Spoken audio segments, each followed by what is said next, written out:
Right? So you see now, because I'm playing between two different pitches, there's another level happening. There's a fourth thing happening. So we've got practicing two different rhythms at the same time, right? We've got practicing four things. We've got internalizing the rhythm, right? We've got practicing falling in line with the same pitch so that we can play what we hear, right? So it's all connected. And we're incidentally actually practicing harmony here, because as we start to double the rhythm with either the hands or the voice, we end up singing da while playing this, for instance, ta. So now I'm not just practicing singing a melody, but I'm actually harmonizing with this note. There's so many things involved in this exercise. It's amazing. So maybe I can try this with another two notes. Ta, ka, ta, ka, ta, ka, ta, ka, ta, ka, ta,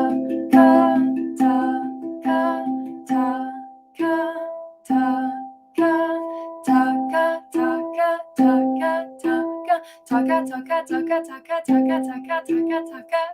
Right? So I encourage you to practice this on your instrument all the way up the scale, and also practicing moving down as well.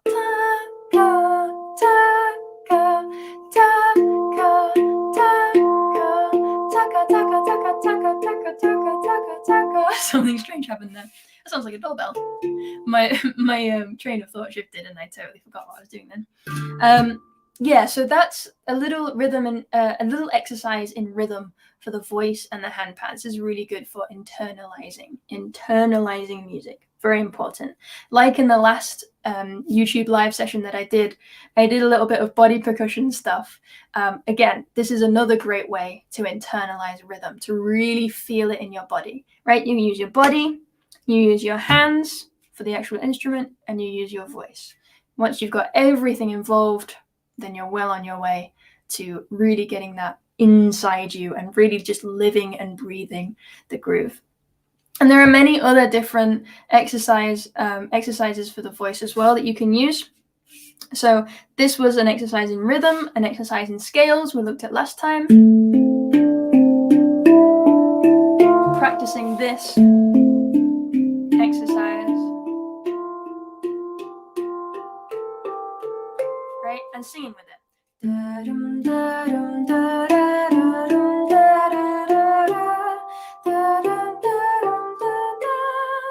And when I'm playing around with this one, I really like, especially as I shift between different scales and different instruments, I really like to challenge myself and and really jump around. In fact, this instrument I'm very familiar with because I've been jamming with it all day. So I'm going to challenge myself and pick up the most difficult scale probably, which is this one. This is a Desert Rose by Elia Handpan. Let's see if I can do the same exercise.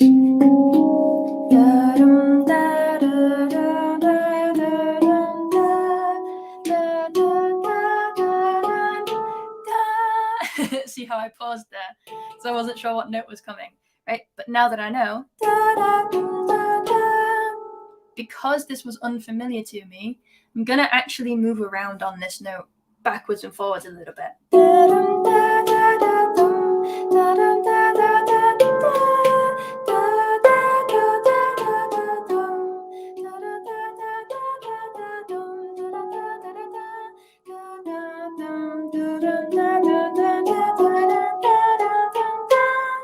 Right, so now I can start to move further away from it again as I'm learning kind of what these two notes sound and feel like in my voice.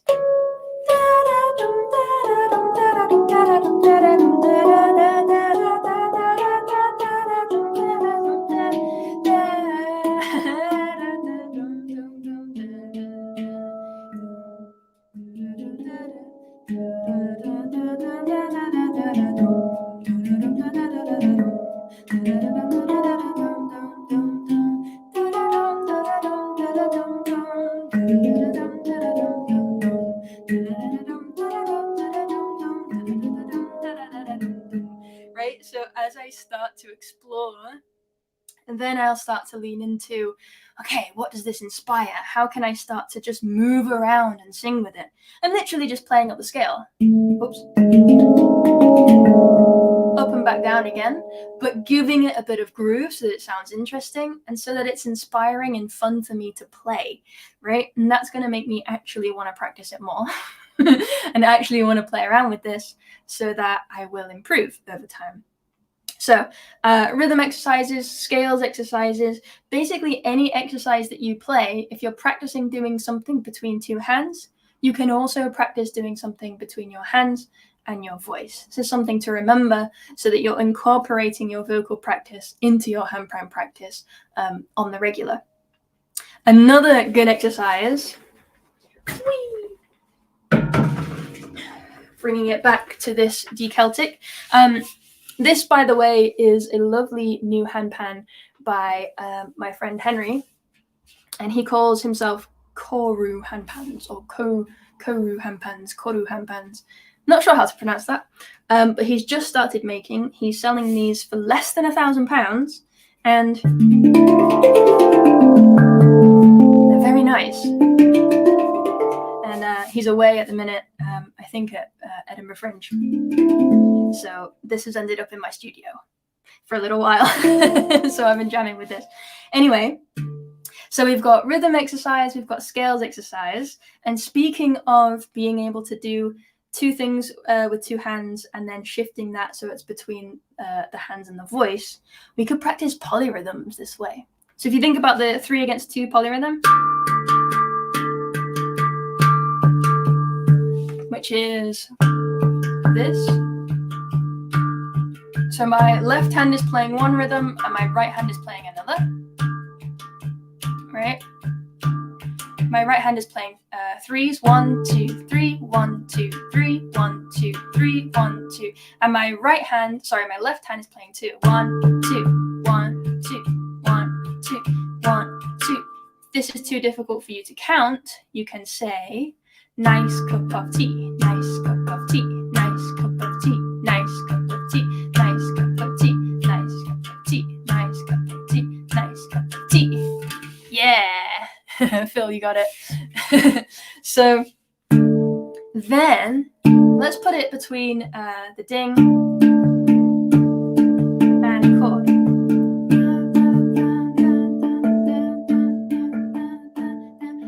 And now I'm singing what my right hand is playing. Da, da, da, da, da, da, da, da, da. And if I take that hand away, da, da, da, da, da, da, da, da, da, da, da, da, I'm now singing and playing a polyrhythm. Da, da, da, da, da, da, da, da, da, da, da, da, da, da,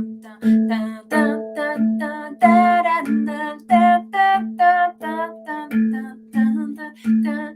Right? I'm singing in 3, but I'm playing in 2.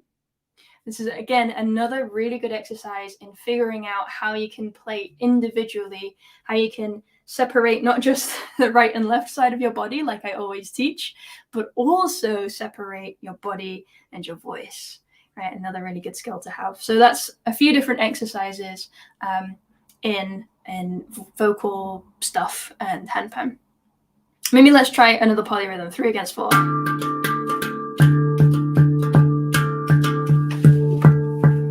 So my right hand is playing 4, like this. 1, 2, 3, 4. 1, 2, 3, 4. And my left hand, 1, 2, 3. 1, 2, 3. 1, 2, 3. 1, 2, 3. Dun, dun, dun, dun, dun, dun, dun, dun. Oh, this is too difficult.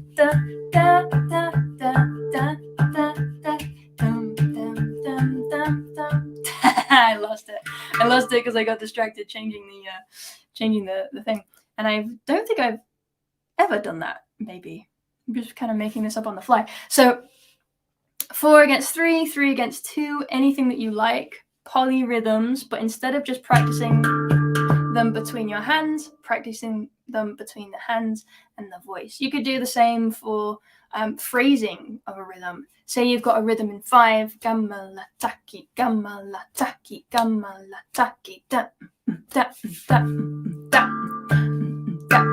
You could then phrase the hands like that, but phrase the voice taki, gamma la taki, gamma la taki, gam, taki, gamma la taki, gamma la taki, gamma la taki, gamma. So you're shifting things in your brain. Anyway, I'm starting to get a little bit too complex now, maybe. But yeah, some stuff on vocal work and playing the handpan. I can feel this rhythm. I can feel this rhythm. Yeah, that's the phrase for the 4 against 3 polyrhythm. I can feel this rhythm. I can feel this rhythm. I often say, I can play this rhythm. I can play this rhythm. I can play this rhythm. Yeah, nice. And of course, nice cup of tea. Yes, he is selling the handpan. Can I put a link down? I can certainly share his Instagram page. This is where I know where he is. I don't know if he's set up online anywhere else yet, but let me share that with you.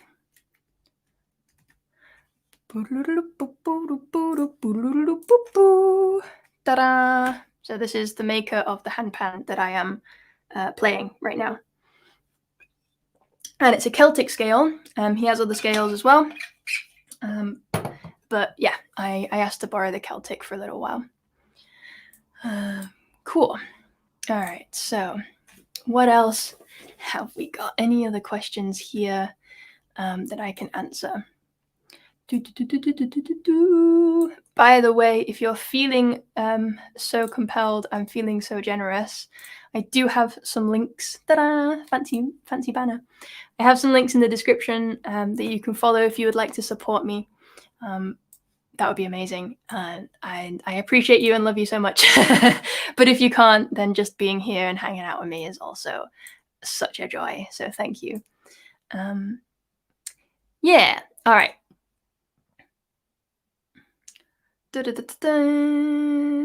Let's see.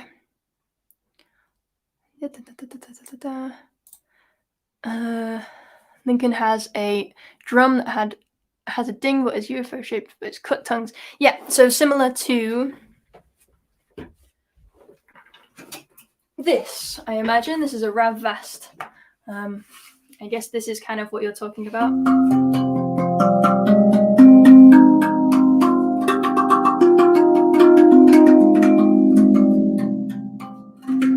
Same idea, but they're laser cut instead of hand hammered.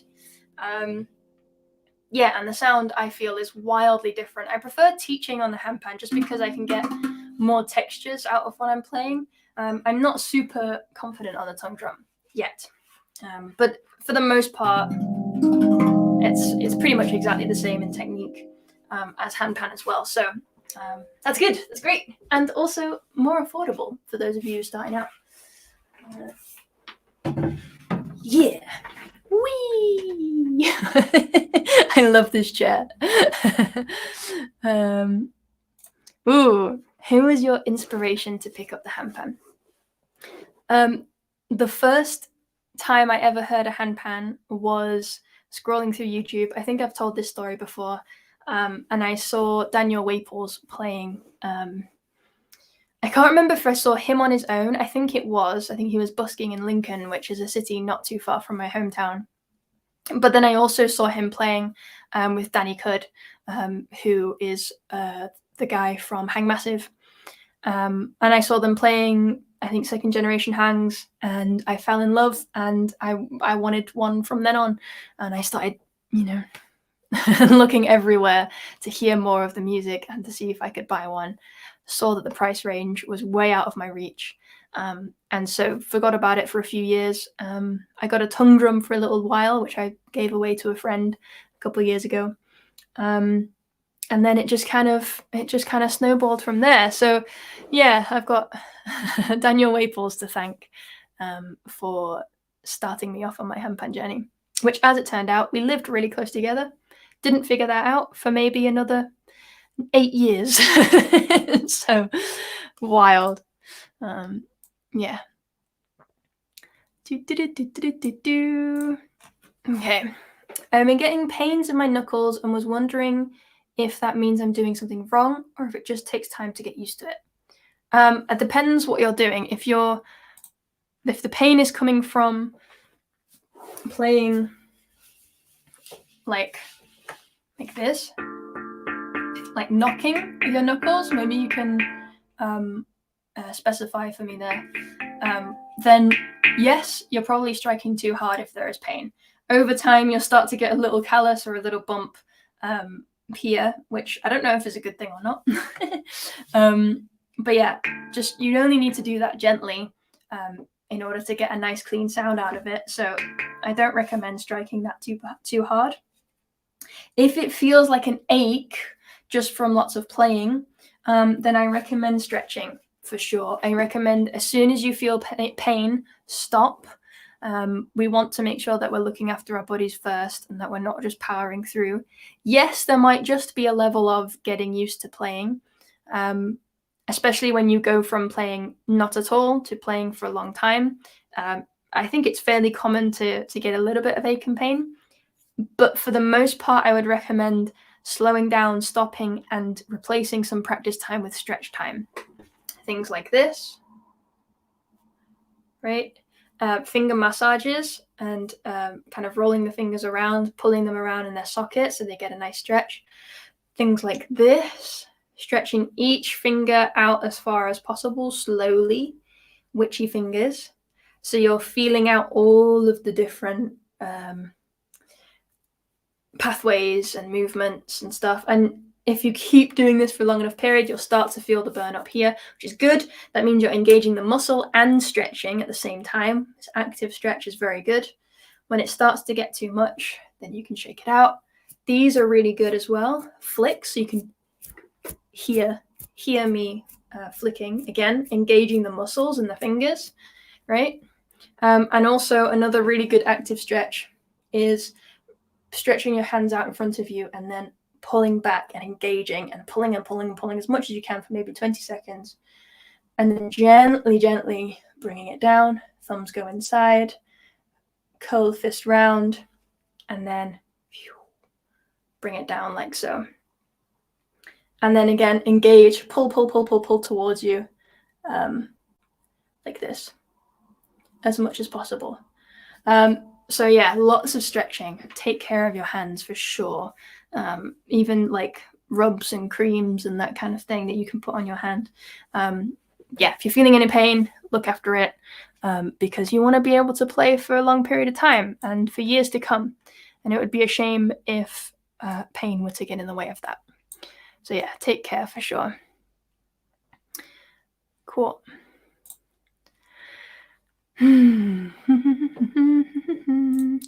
Thanks, Alex. It's a pleasure. Always a pleasure. Miriam asks, is there a difference between mine and Cabezal's workshop in Amsterdam? Yes, mine is for beginners. Cabez is intermediate to advanced. So if you want to do both, you can take the beginner's workshop at the beginning of the weekend, then have the whole festival, and then take the intermediate once you feel like you're a little bit better, or whatever you want to do. You can also just pick one. I'll also be incorporating the voice a lot. And also mine and Kabe's teaching style, even if we teach the same level, I think is different enough that you get something out of both of them. Mine is very much play games, use the body, use the voice, learn songs together on the handpan. I'm also hoping that there will be an option if you come to the day workshop with me, that then the day of the festival, if you would like, you can perform together with me and the rest of the class something that you learned that day, and we can all play it together and present it to the rest of our friends. I thought that'd be a really nice idea, so hopefully that will come together. I requested to teach before the festival so that we could do that. So yeah, and then Kabe he's very much into the emotion and using your intuition and using your feelings and expression and this kind of thing. So his workshop would be great as well. But yeah, very different, I think. Yeah. Didgeridoo and handpan. Yeah. Another tip I didn't share actually about singing is to think about breath. I think this is very important for Dig as well, is to think about where you're going to take your breaths so that you can sing the song that you want to play, right? So if you're playing in a groove of 4, like 1, 2, 3, 4, 1, 2, 3, 4, and the song comes in on the 1, then you need to take your breath on the 4. 1, 2, 3. Right, practicing breathing in rhythm is another really good practice. Pull myself on the chair. Yeah, love handpan and didgeridoo. Great combination. You awesome. That's the beauty of learning from home. Amazing. Glad to hear that you're singing along. I hope everybody else is too. Da-da-da. Hi, Mom. Recommend a stand I can use to either sit or stand with my pan. There are very few options for both. I have stand-up stands. They are concert snare stands. I like snare stands. You can also buy seated snare stands. Another option is spand, I think they're called. I forget who makes those. They're handpan stands, and they are what's the word? Movable, up and down. Yeah, S-pand with the lowercase s and higher uppercase p. I'm pretty sure you can kind of decide where you want them. They're a little bit more pricey, but they are really good, and they have suction cups on the top as well, so to keep your handpan super stable. And then you can play standing or sitting if you like. Maybe a Christmas present, something to ask for Christmas. I don't know. Yeah.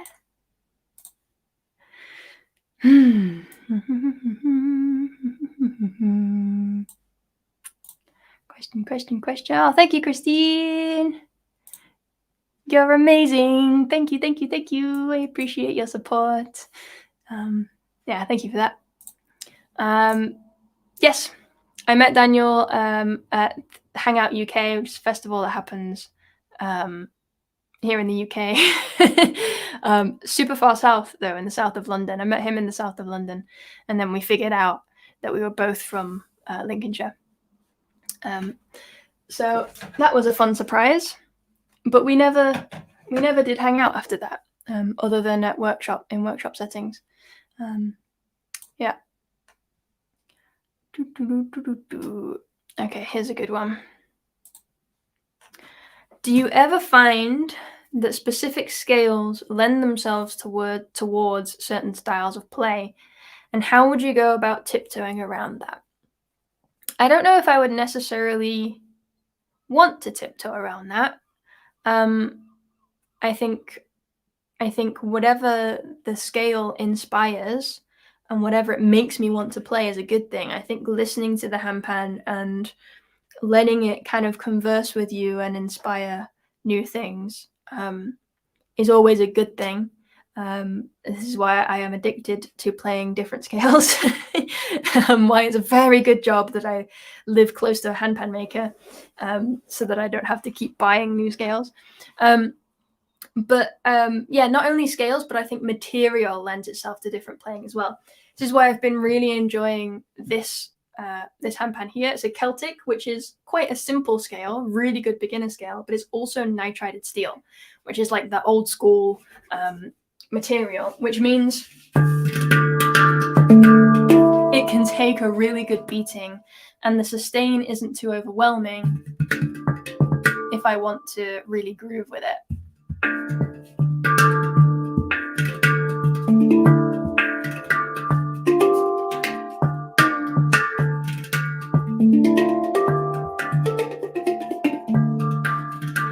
Right, I really like practicing my groove stuff on this instrument just because of the material of it, and also because the scale is so simple, I don't get distracted by wanting to create really beautiful melodies or distracted by trying to figure out where I should go in the melody. I can just focus on groove. So if I really want to practice groove, I tend to go to this. If I play the same or a similar scale but on stainless steel, I've got a D Chord over here. It's a little bit different because it's got more of a ring, still ringing, right? If I play it with the same velocity,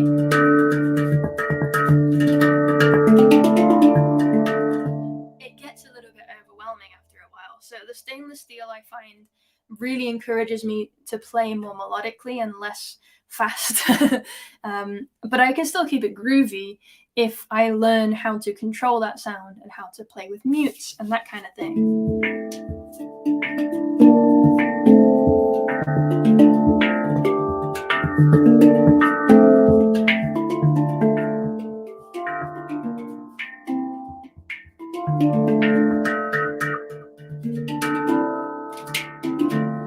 Right, so the material for sure makes me play differently, but the scale as well. Things like the D Chord, D Celtic, E sub I, these really inspire me to sing, because they are simple in that they don't really maybe this is controversial. I feel that they don't have a whole lot of personality. I say that to say they're a really good blank canvas, and I can make the chord or the sabai do whatever I want it to do, basically, because it's got 7 notes of the scale, which not every pan does. This one only has 6. It's missing the B flat. Right, its second note is actually the 3rd one on this instrument. Right, so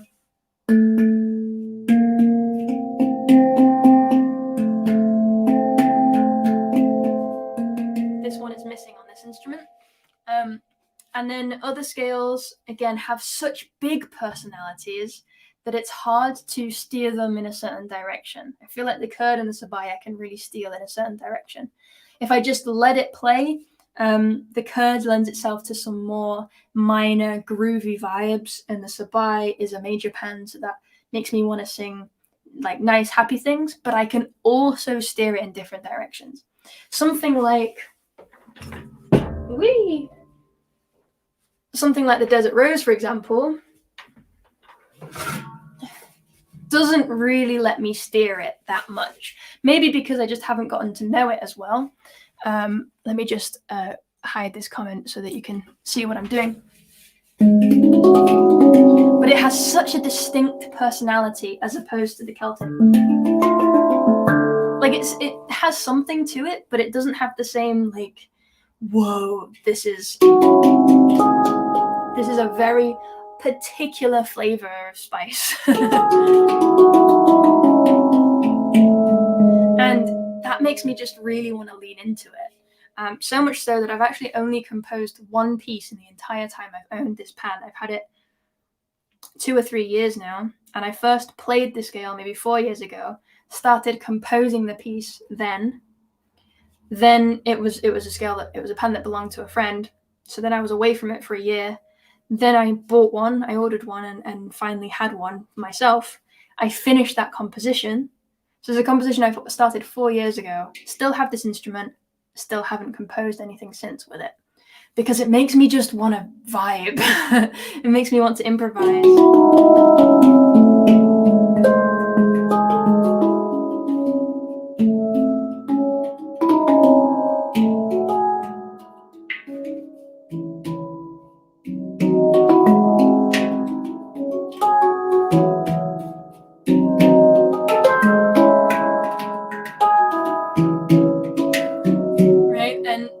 Played this in a long time, actually. I have to be really careful with where I go because I still don't understand it fully. So I would not be tempted to tiptoe around it, but to let the instrument guide me, which is what I did with the chord for years as well. But then when I kind of figured out how it works and realized that actually I have all of the notes of the scale available to me, I can play in different keys on it as well, then that kind of opened up so much more to me.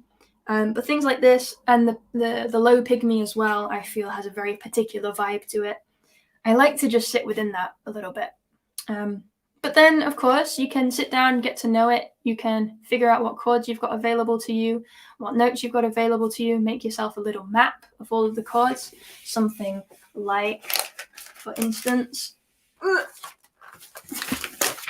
this. Wrong camera. Right? Ta-da! See all these chords? You can make a map like that for yourself. And then you can practice playing all of those, and then you can practice playing them in different orders, and you'll start to hear that you can move in different directions and find different vibes. But for the most part, I would just, really let the handpan sing with you and let it say what it wants to say. And then the best music will come out. If you try to force anything, it's not going to happen. Ta-da, thank you, Desert Rose. Whee! Yeah, thank you for that question. It's a good one. Okay, what else do we have?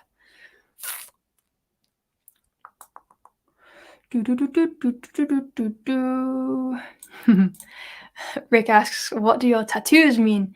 I could talk about that for hours. Maybe I won't right now. Maybe if I have time at the end of the stream. Maybe let's stick to handpan for now. But yeah, I do have, though, ta-da, a handpan. And you know what that means. It means I love the handpan. Erica asks, I would like to buy a second handpan. I have a D Chord. Which would you recommend? Like I was just saying, D Chord can do a lot of things and keep you going for a long time. I had a Chord for 4 or 5 years, 5 years, I think, before I got another scale. I think for a second scale, it depends what you want. If you want to jam with others, you can either get another D Chord or a D Celtic or an F major, which will also go with it if you're wanting to play together with another person. Or if you're wanting to expand your scale so that you've got more capability in playing different songs and combining different notes, then I would get something like an E sub I or a C sharp chord or something like this, because then you're filling out all of the notes in between. I don't want to go into huge detail here, but I do have a video on this. It's called Buying 2 Handpans or something like this. I can't remember, but I do have a video on it. Yeah, so you could buy a matching set essentially, or a opposing set so that you're filling in all of the gaps. Or I would recommend just, again, listening around, shopping around, and buying one that really speaks to you. I know a lot of people buy D Chords because they're good for learning on, and because a lot of teachers use D Chords and they're very popular scale, and that's just kind of what people go for. So if you're looking to buy a second pan, then go for one that feels good for you, and go for one that you really resonate with. Otherwise, you won't play it, and that would be a real shame. So yeah, I just recommend picking whatever feels good. That's the most important thing. And buying from a maker who is fairly local to you, so that you can get retunes and so that you're supporting local makers as well. Yeah. I might be at GSD. I haven't decided whether or not I'm coming yet. I'm not booked to perform or teach or anything like that, but I might just come for fun. But I haven't decided. Still working on it. Yeah.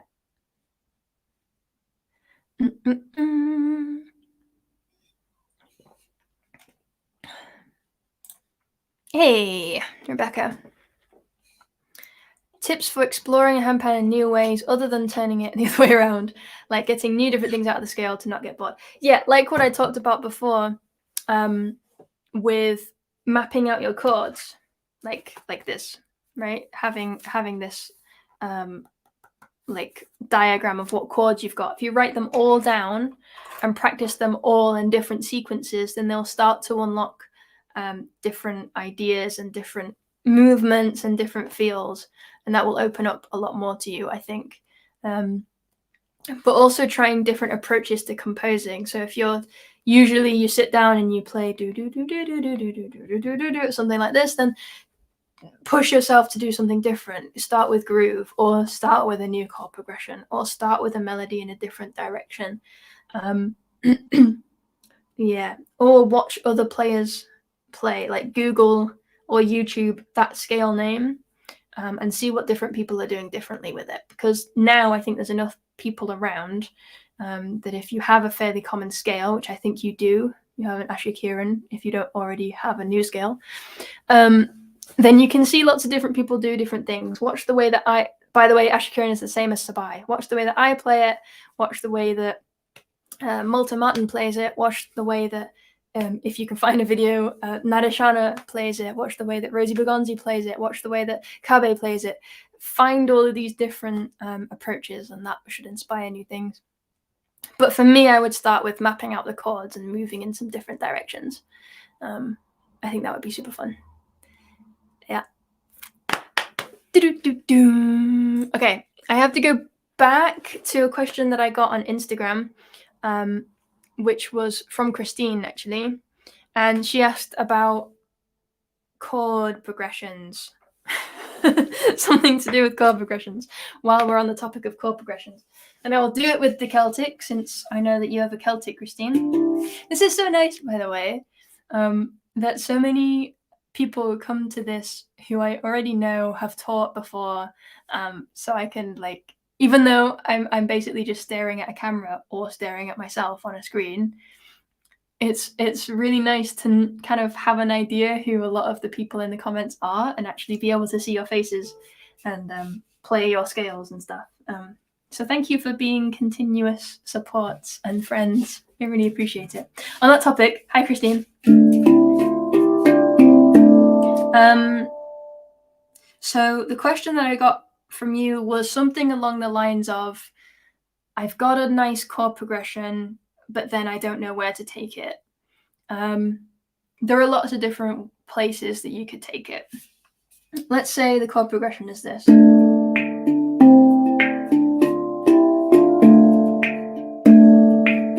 Maybe that's a bit too complex.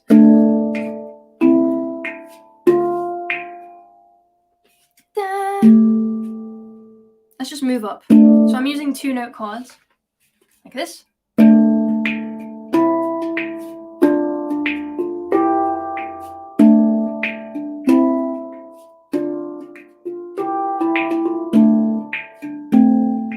Oh, okay. This is nice. So I'm using 4 chords here. This is 2 notes of a D minor, 2 notes of an A minor, 2 notes of a C major, and 2 notes of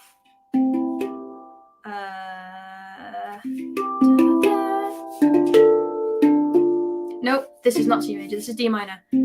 This is C major. I'm used to a D chord, everything's the wrong way around. So D minor, A minor, D minor again, but shifted, so the harmony feels different, and then C major. And you can see that by only using 2 notes of the chord, I can really control what vibe I'm going for. So instead of playing all of it, which sounds fine, but if I just use 2 chords, it sounds like I'm throwing in an extra chord in there, which I'm not. I'm just playing a different part of the same chord. And it gives it a whole different character.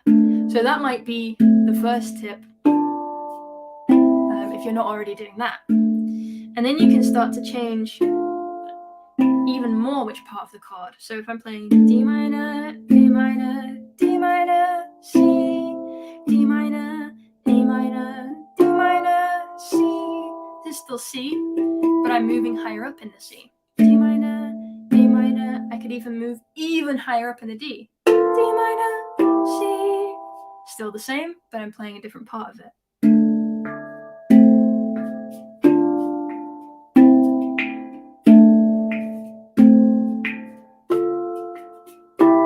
Same chords, just playing the bottom of the chords this time, and then in the second half of the second round, I'm going high.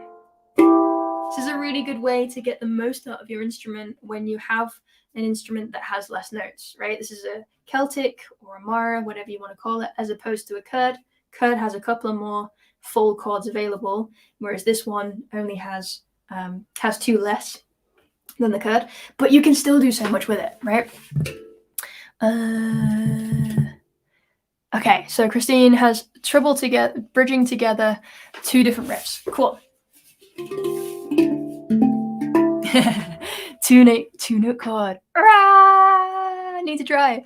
Yeah, it sounds simple, but once we learn the beauty of 3-note chords, it's so easy to forget about them, because it's like, why would I do the most simple thing when I could do the most full and wonderful thing? Well, actually, when you bring it back to its bare bones, you can do so much more sometimes. Yeah, cool. So bringing it back to this. So I've kind of built a bridge already by introducing the top end of these chords, right? And I think often the struggle that comes with building bridges between sections is getting hung up on this idea that you have to build a bridge. Sometimes you don't have to build a bridge, you just need to make the land come together, which geographically is impossible, but handpan wise is very easy. So if I've got 2 ideas, there's idea number 1, and idea number 2 is this. very simple 2-chord pan. I say 2-chord because these are the same notes. This is an A, this is an A. So whether I'm playing my D minor here or here, it's still the same chord, it just sounds different, right? So I'm playing these 2 chords. Here's a nice simple idea. Whoops, right? And then if I go back to what I played before and just stick it on the end, then I have a bridge.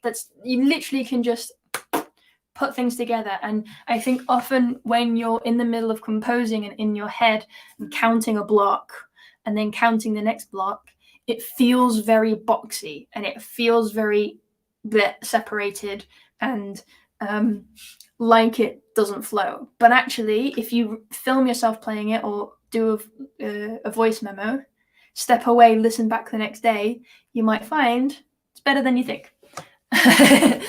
You just got to trust and just stick it together. So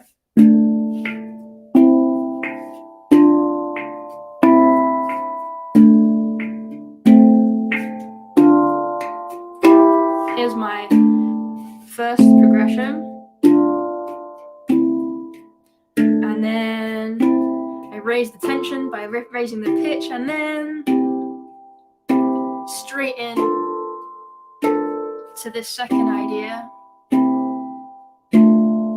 I repeat because repeating is the magic spell that makes everything sound good. And then build up to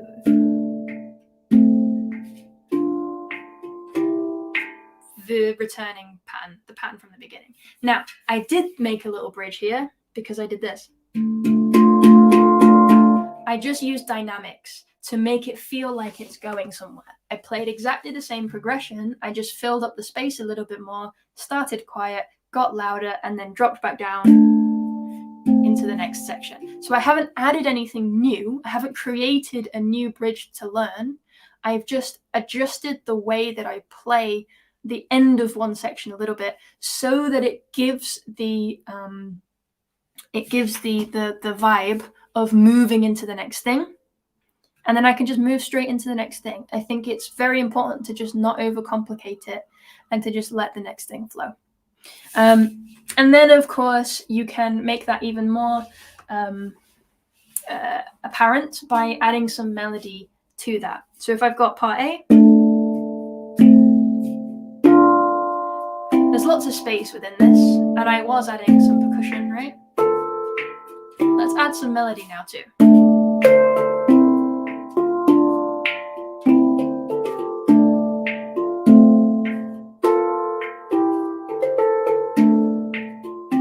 Keeping it fairly simple. And then onto the next thing.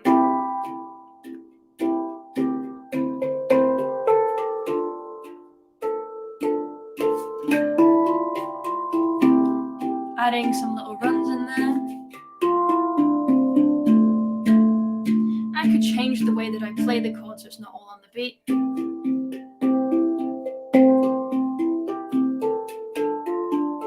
Like this.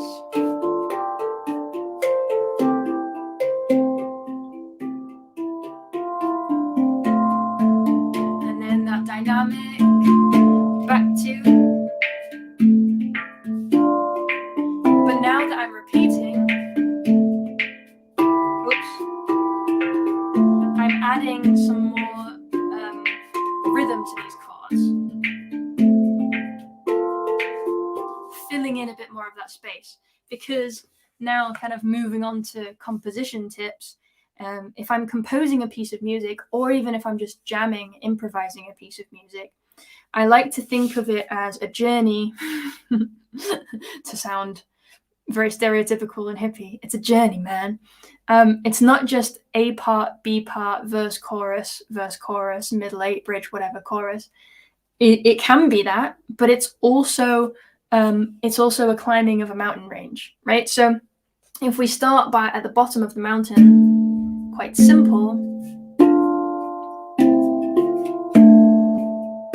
like this, then when this section comes back, I want to change something, just a very small thing, so that it still feels like it's going somewhere. So it's the difference between being here on the mountain and then having the next section, and then instead of going back to the next section and dropping down again, still going up, right? And then at some point I might have an intentional drop, so that again, it builds intrigue and is interesting and inspiring, but I'm still changing, I'm still variating anything that I repeat just a little bit. Again, repetition is like my golden rule, like always repeat, because that's what makes something catchy and that's what makes something a little bit easier to play as well. But when you do repeat, see how you can add some variation to it as well. So that's why when I came back to that section A, it was a little bit different, right? So you don't need to make bridges. You don't have to create new things to make things stitch together. You just have to change slightly the way that you play the very last phrase of your existing pattern, so that it implies you're moving on to the next thing. And that's enough. Sometimes you don't even have to do that. But yeah, those are my tips on making chords work. I hope that answers that question for you, Christine. If you have any more questions, please do ask. Yeah. Wow, it's been an hour already. This is my opportunity to bring my clever banner back. If you'd like to help support my free educational content, check out the links in the description. Thank you. I say that to say, give me money. No, I really appreciate all of your support, and I appreciate having you all here. This is super nice. I was going to finish at 8 o'clock, but let's continue just a little bit. Yeah, thank you, Kate. Good to see you again. Doesn't it look cool? Ta-da! In my funky socks and my funky patchwork trousers. This is a wall hanging that I've just put on the floor. I did have it up. There's a window just here, which is why the light might be changing a little bit. But I had this wall hanging up on top of lots of bits of stuff that I was kind of patched up the window with, and then put the wall hanging over to make it look less ugly when I was recording something secret project that will be announced soon a few weeks ago. And then I was ripping that out so that I could open the window on a very hot day, and I just threw this on the floor. And then I was like, wait a minute, what if I laid it out on the floor, because it's round and it would look cool. So yeah.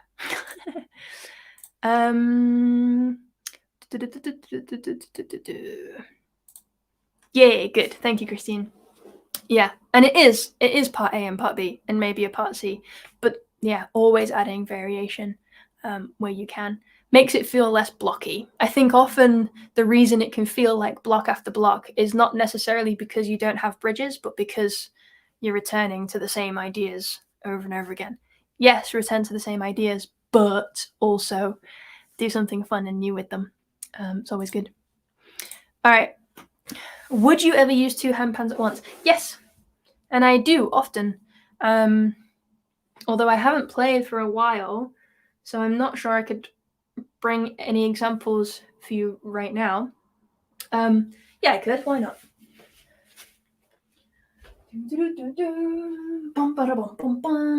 Let's have this one over here.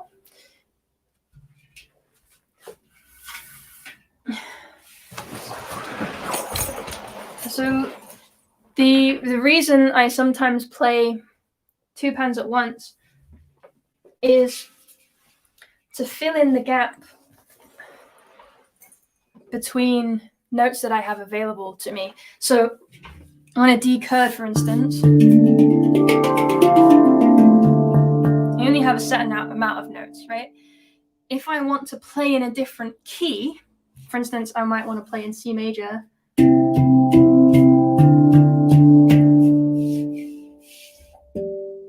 Oh, I've been used to playing other people's D chords, and I haven't played my D chord for about 3 weeks.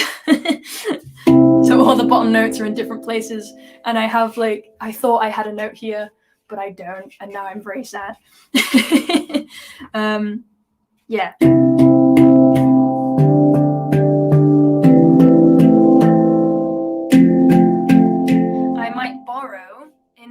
the C major scale, the chords that I might play, that I'm playing right now, are C major, G major, but I don't have the note that makes it major. I only have the note that makes it minor, because in the D minor scale, the G chord is a minor chord,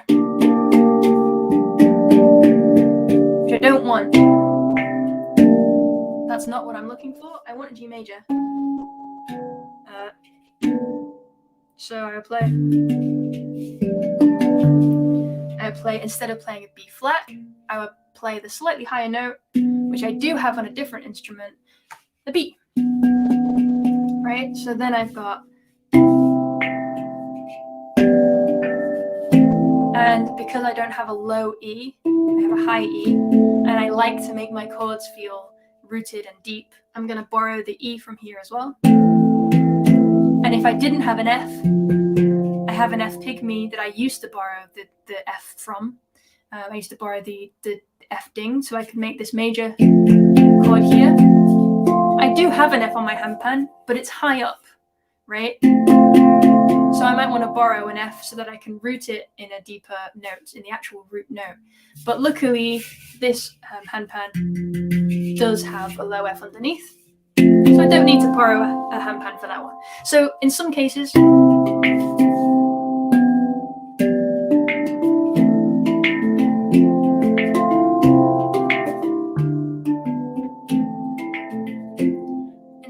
I will borrow a note so that I can play in different keys that usually you wouldn't on particular instruments. And like I talked about earlier, the D chord and the E sub I actually have most of the in-between notes. So these are the same, but then I've got B flat and B. You would never get these two on the same instrument because they'd attack each other, they'd fight with each other. Then I've got C and C sharp, right? D, D and D sharp, and then E, right? And so on and so forth. So that's why I have these two instruments, so that I can go to gigs just with these, and I can perform songs and write songs and practice just with these two instruments. These are like my main performance instruments. Everything else is because I'm greedy and because I just want to jam in nice scales. I don't need anything else. I can do everything with just these because magic. So yeah, I do use two pans at once. But I wouldn't bother using two of the same scale at once. I've seen people doing that before, and unless there's like a deeper note, maybe you're playing an F low pygmy and you've got an F2 low pygmy next to you, and every now and then you just want to whack an F2, then maybe. But typically I would only ever play two pans because I'm filling in the gaps between instruments. Yeah. Yay! Thank you, Phil. Thank you so much. Thank you for your support. Yeah. Oh, nice. Great minds think alike. Although I heard recently that there's a different phrase in German, which is the opposite of that. It's like, if you think the same, you're stupid or something. I don't know. I prefer great minds think alike. All right. I think I've covered most of it. There was one question that I haven't managed to get to yet, which is about creating beautiful rhythms. You know what? Why not? Why not? We will briefly look at that before I go. So if you want to create beautiful rhythms, my main tip for making rhythms more pretty or more interesting or getting out of a rut is to incorporate texture into your groove. So you could play the most simple pattern, right? Or let's say we start from here.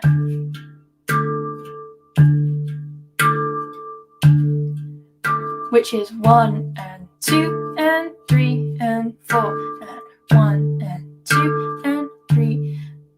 Let's fill in more of that space with ghost notes so that we're giving ourselves opportunity to do more with it. 1 and 2 and 4 and a 1 and a 2 and a 3 and a 4 and a 1 and a 2 and a 3. Now, to make this very simple groove a bit more interesting, I'm going to put an extra ding in there. Why not? 1 E and a 2 E and a 3 E and a 4 E. 1 E and a 2 E and a 3 E and a 4 E.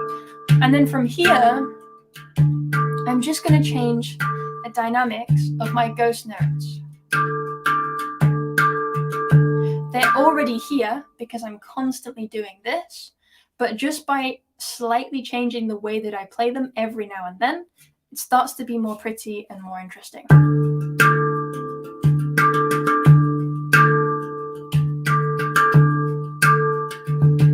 Oh, throwing in an extra note there.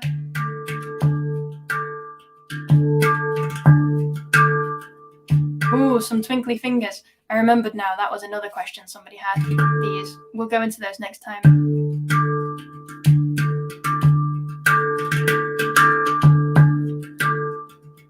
Right?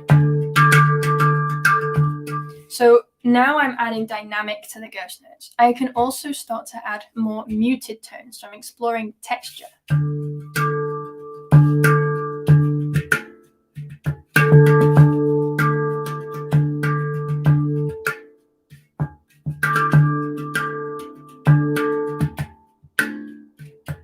So here, I'm literally just playing the groove round once, open, and round a second time, but muted.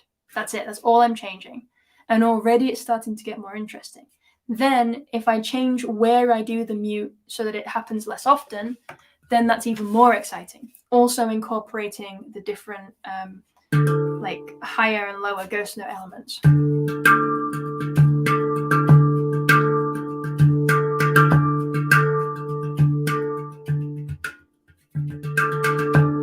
Right, just a little bit of mute. And not for the whole phrase.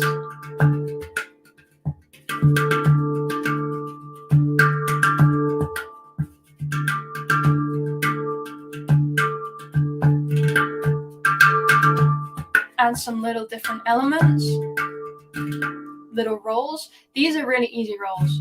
I call them lazy roll. I'm literally just rotating my hand and letting my fingers drop. Over time, you can start to be more intentional with how you use these, but it's a really nice place to start, to just have these kind of little rolls in there.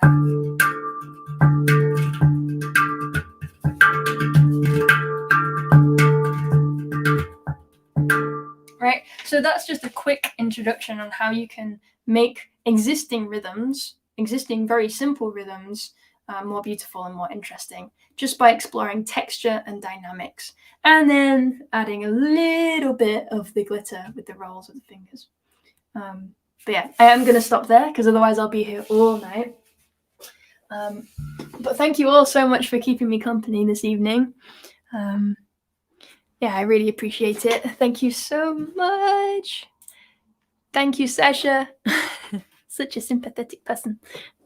Yeah, too much sometimes. Yeah, I really, really appreciate it. I think I have a video somewhere on those rolls, Phil.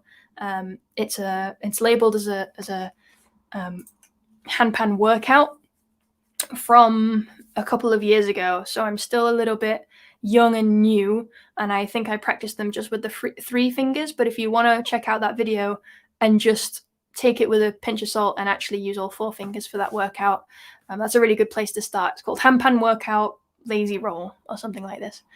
But yeah, thank you all so much. It's always a joy. I think I will continue to aim to do one of these maybe once a month. That's accidentally happened this time. I did one last month, and I'm back again this month. I'm also working on a new little live course format that maybe I will bring out in September, which would be really nice if you want to hang out on Zoom. That will be fun. That will be some handpan and voice stuff. But in the meantime, yeah, see you again. See you in Amsterdam for sure. Or wherever I see you. All right, big hugs. Have a wonderful rest of your day. Have a wonderful rest of your evening, wherever you are. And yeah, I hope to see you super soon. Thank you, everybody.